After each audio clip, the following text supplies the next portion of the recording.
अरे अंजलि, नेकलेस तो बहुत खूबसूरत लग रहा है तुम्हारा। एकदम नए डिजाइन का, हल्का फुल्का, कहीं भी आसानी से पहना जा सके। कब खरीदा? वंदना ने अपनी सहेली अंजलि से पूछा। हाँ, पिछले हफ्ते ही खरीदा है। मेरे बेटे मोहित ने बनवा कर दिया है। काफी समय से कह रहा था कुछ अच्छा सा खरीद लो अपने लिए मम्मी, तो इस बार मेरे जन्मदिन पर यह नेकलेस दिलवा दिया उसने। बहुत खुशी होती है जब बच्चे हमारे बिना मांगे हमारे लिए कुछ करते हैं। तो सच में मैं बहुत भाग्यशाली मानती हूँ अपने आप को, जो भगवान ने मुझे मोहित जैसा बेटा दिया। अंजलि ने आंखों में चमक लाते हुए कहा। अरे वाह, ये तो बहुत अच्छी बात है। अब ये बताओ, बहू कब ला रही हो? बेटा भी अच्छा खासा कमाने लगा है। कब सेहरा बांध रही हो बेटे के सिर पर? हमें बेटे की बारात में ले जाना ना भूलना। वंदना ने कहा। अरे अभी से नहीं लानी बहू, कौन अभी से टेंशन मोल ले। वैसे भी मोहित अभी मात्र 25 साल का है। कम से कम 2 साल बाद लड़की देखना शुरू करेंगे। 28-29 में शादी कर देंगे। अरे मोहित 23 की उम्र में सीए बन गया। भगवान की कृपा से बड़ी कंपनी में नौकरी भी मिल गई। ये बात तो सही है कि बेटा अच्छा कमाने लगा है, पर अभी से शादी करके उसे गृहस्थी के जंजाल में नहीं बांधना। 2-3 साल वो भी जी ले अपनी जिंदगी, कुछ पैसा भी इकट्ठा हो जाए। आजकल शादियों में भी तो कितना खर्चा होता है। अंजलि ने कहा। हाँ, तुम सच में बहुत भाग्यशाली हो। इतना प्यार करने वाला पति मिला और अब बेटा भी इतना लायक हो गया है जो तुम्हारे बारे में सोचता तो है। वंदना ने कहा। अरे एक बात तो मैं बताना ही भूल गई। मोहित ने हमारी सिक्किम यात्रा की भी व्यवस्था करवा दी है। टिकट, होटल, सबकी बुकिंग कर दी है उसने। हफ्ते भर का कार्यक्रम है। अंजलि ने कहा। अरे वाह, बहुत बढ़िया। सच में तुम्हारा बेटा अपने माता पिता के लिए कितना सोचता है। नहीं तो आजकल के बच्चे तो बस अपने में ही मस्त रहते हैं। वंदना ने कहा। अरे बेटे की कमाई में उसके माँ बाप का भी हक होता है। आखिर उन्होंने पाल पोस कर उसे इस लायक जो बनाया है। कितने त्याग किए हैं बच्चों के लिए। अब बेटे का फर्ज बनता है अपने माता पिता को हर खुशी देना। परिवार में कमाने वाले सदस्य की मासिक आय एक फैमिली केक की तरह होती है, जिसे बराबर हिस्से में बांट कर खाया जाता है। बेटे की कमाई में उसकी पत्नी के अलावा माता पिता का भी हिस्सा होता है। हर माँ बाप बच्चों को पालने में अपना सब कुछ लगा देते हैं। तन, मन व धन से कहीं कोई कसर नहीं छोड़ते। हमें बेटे के पैसों की कोई जरूरत नहीं है, पर जब बच्चे माता पिता के लिए कुछ करते हैं तो माता पिता का सीना गर्व से चौड़ा हो जाता है। ऐसा लगता है हम कभी अकेले असहाय नहीं होंगे। हमारे बच्चे हैं ना, हमारे बारे में सोचने के लिए। अंजलि ने वंदना से कहा। अंजलि अपनी सहेली वंदना से विदा लेकर अपने घर आ जाती है। अंजलि ने वंदना के सामने ऐसी बड़ी बड़ी बातें तो कर दी, लेकिन घर आते ही उसकी सारी समझदारी 9-11 हो गई। अंजलि, रात के खाने में क्या बनाया है?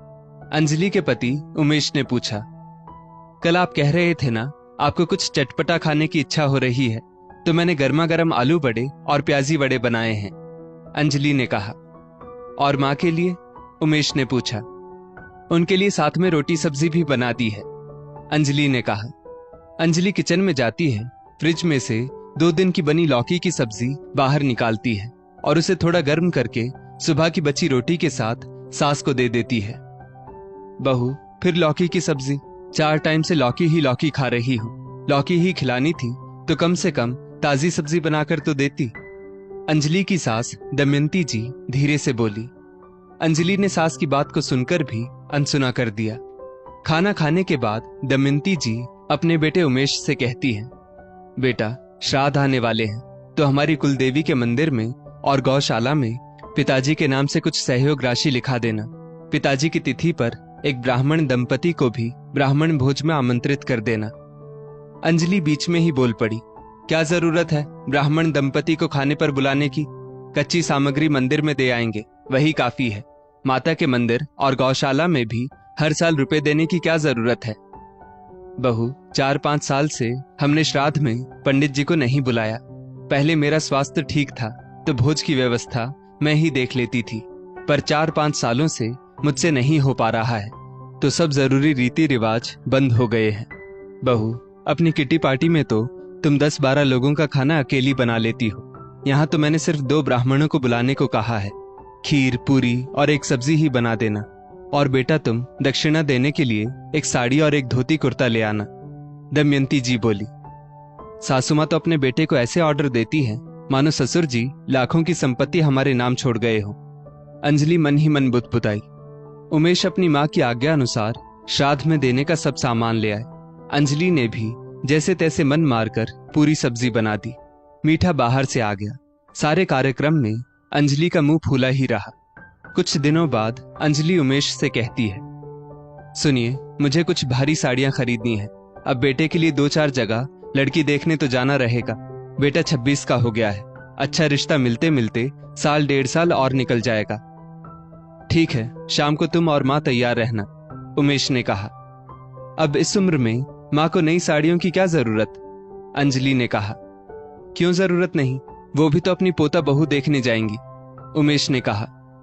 बेकार में माँ जी की वजह से 4-5 हजार और लग जाएंगे, अंजलि मन ही मन बोली। अंजलि भूल गई थी कि उसके पति की कमाई पर उसकी सास का भी हक है। वो तो सब कुछ अपना ही समझ बैठी थी। दमयंती जी अपनी बहू के स्वभाव को समझती थी, इसलिए उमेश के कई बार बोलने पर भी वो साड़ी खरीदने साथ नहीं आई। पर उमेश अपनी पसंद की 2 साड़ियां अपनी माँ के लिए जरूर ले आया। साड़ी देखते ही दमयंती जी के चेहरे पर नूर आ गया।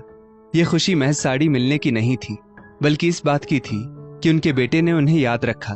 पत्नी और बच्चों के साथ उन्हें भी अपनी जिम्मेदारी समझा। अंजलि का बेटा मोहित अपनी पहली तनख्वाह से माँ के लिए साड़ी लाया था और पिता के लिए ब्रांडेड घड़ी। साड़ियां तो बहुत थी अंजलि के पास, पर बेटे से मिली साड़ी उसके लिए अनमोल थी। तब अंजलि ने उसे ढेरों आशीर्वाद दिए थे। ईश्वर मेरे बेटे को बहुत तरक्की दे, लंबी आयु दे, सुख समृद्धि दे। उमेश जी भी सबको घड़ी दिखाते इतराते, मेरे बेटे ने उपहार दी है। पर आज अंजलि माँ होकर भी अपनी सास के मन की भावनाएं नहीं समझ पा रही थी और अपने पति की माँ के प्रति अपने फर्ज को भी नहीं समझ पा रही थी। बेटा मोहित अच्छा कमाता था, समय समय पर माता पिता के लिए महंगे उपहार जैसे गहने, किसी अच्छी जगह की ट्रिप की व्यवस्था कर देता। बस अब एक अच्छी लड़की की तलाश थी जो परिवार को एक करके रखे। अंजलि की तलाश पूरी हुई। जल्दी उन्हें एक अच्छी लड़की बेटे मोहित के लिए पसंद आ गई। सबकी सहमति से विवाह संपन्न हो गया और वैभवी मोहित की पत्नी और अंजलि उमेश की बहू बनकर ससुराल आ गई। अंजलि ने बहू का स्वागत बहुत अच्छी तरह से किया। 2 दिन बाद ही बेटा बहू सिंगापुर मलेशिया घूमने निकल गए। पूरी शादी में अंजलि ने अपनी सास को जरा भी महत्व नहीं दिया। 10 दिन घूमकर वैभवी और मोहित वापस आ जाते हैं। मोहित ने अपनी माँ के लिए काफी सारी शॉपिंग की थी। वो एक के बाद एक खुश होकर अपने द्वारा लाए सामान दिखा रहा था। सबसे पहले दादी आपके लिए ये सफेद मोतियों की माला, मोहित ने दादी को उपहार देते हुए कहा। बहुत खूबसूरत है, खुश रहो बेटा, दादी ने खुश होते हुए कहा। पापा आपके लिए सनग्लासेस। थैंक यू बेटा, उमेश ने सनग्लासेस अपनी आंखों पर चढ़ाते हुए कहा।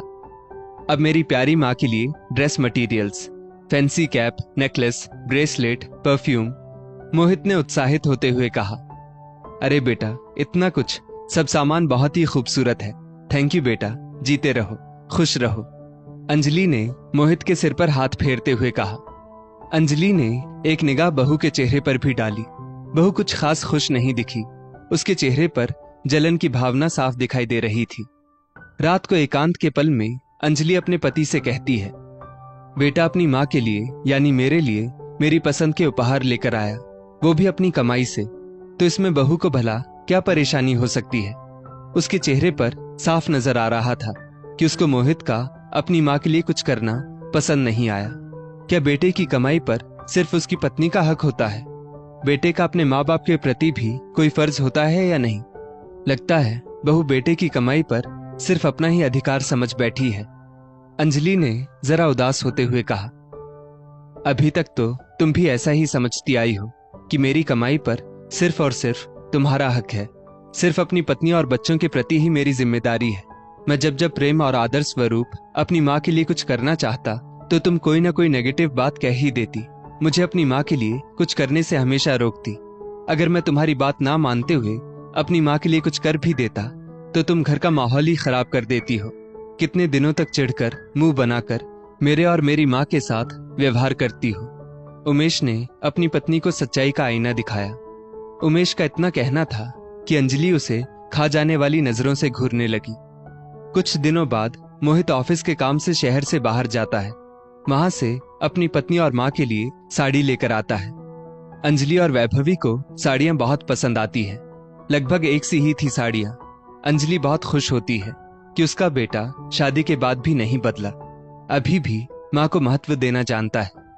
रात के समय में अंजलि किचन में पानी लेने जाती है। तब उन्हें बेटे बहू के कमरे से तेज आवाज सुनाई देती है। मैं पूछती हूँ, क्या जरूरत थी मम्मी जी के लिए इतनी महंगी साड़ी लाने की? उनकी पूरी अलमारी साड़ियों से भरी पड़ी है। क्या हर बार जब जब तुम मेरे लिए कुछ लोगे तब तब मम्मी जी के लिए भी खरीदना क्या जरूरी है?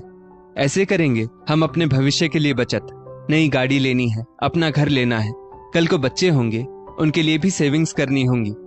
वैभवी ने कहा, अरे तुम बात को कहां से कहां ले जा रही हो? 2000 रुपए की साड़ी ही तो खरीदी है मम्मी के लिए। और वैसे भी जब मैं अपनी पत्नी के शौक पूरे कर सकता हूँ तो माँ को भी खुशी देना मेरा फर्ज है। इतना तो मैं कर ही सकता हूँ। मेरी कमाई पर मेरे मम्मी पापा का भी हक है। मैं तुम्हारी ख्वाहिशें भी पूरी करूंगा, तुम चिंता मत करो। पर आगे से मुझे मेरे मम्मी पापा के प्रति फर्ज पूरे करने से टोकना मत। मैं आज जो कुछ भी हूँ उन्हीं की बदौलत हूँ।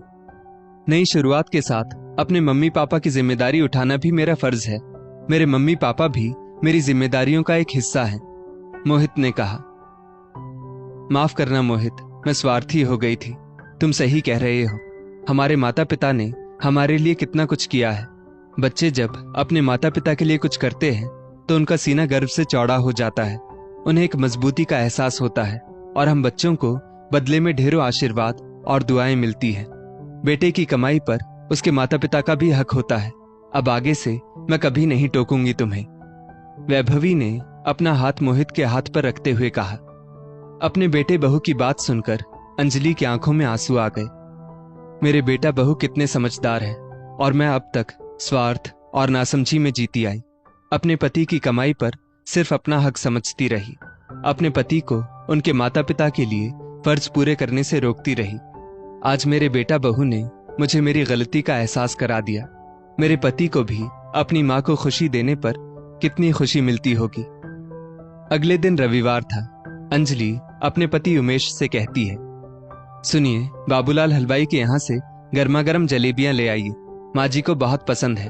और शाम को हम सब इस्कॉन टेम्पल भी चलेंगे। और अगले महीने हम सब की जगन्नाथपुरी यात्रा की टिकट की व्यवस्था भी करा दीजिए। माँ जी कब से जाने को कह रही थी। अंजलि की बात सुनकर उमेश और दमयंती जी के आश्चर्य की सीमा न रही। दोस्तों, माता पिता कितने भी संपन्न क्यों ना हो, पर उनके बच्चों के द्वारा उनके लिए कुछ छोटा सा काम भी किया जाए तो वो उनके लिए बहुमूल्य होता है। बच्चों को माता पिता के प्रति अपने फर्ज कभी नहीं भूलने चाहिए।